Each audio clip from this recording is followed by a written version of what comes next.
steel. So for the Legion Pro 5i, the current SRP is 152,995. So it's again powered by Core Ultra 927HX and WXGA OLED pure side OLED panel with 32 gig of RAM and 1 terabyte SSD.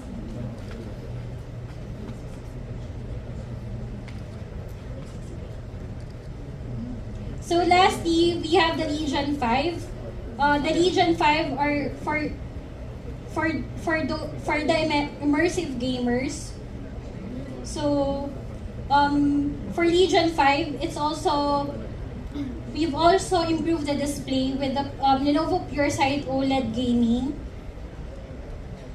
And from the previous generations, it's 13% thinner and 13% slimmer.